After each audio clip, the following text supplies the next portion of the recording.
166 personnes ont perdu la vie lors des manifestations qui ont eu lieu depuis le 30 juin en Éthiopie. Elles avaient pour but de dénoncer la mort du chanteur oromo Akalu Hundessa, assassiné lundi 29 juin 2020 par des inconnus.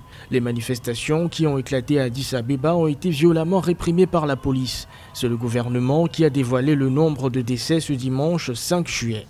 C'est une situation très complexe où les ethnies jouent un rôle au gré des mouvements et au gré de la situation fluctuante, de la situation politique bien évidemment fluctuante qui évolue.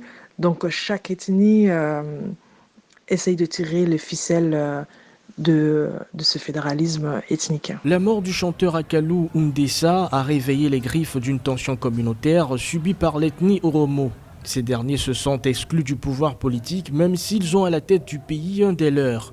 Ils reprochent d'ailleurs à Abiy Ahmed de ne pas les inclure dans les réformes politiques et économiques du pays. Pour le moment, on ignore le mobile du meurtre, mais déjà des personnalités politiques oromo ont pointé du doigt l'ethnie Amhara. Donc les violences intercommunautaires ont atteint leur apogée ces dernières années et fragilisé le pays. Donc cette situation renforce les nationalistes qui souhaitent se séparer du système éthiopien de fédéralisme ethnique. Un calme précaire s'est emparé de la capitale éthiopienne après les manifestations. La connexion Internet est toujours coupée et l'identité des meurtriers du chanteur toujours inconnue.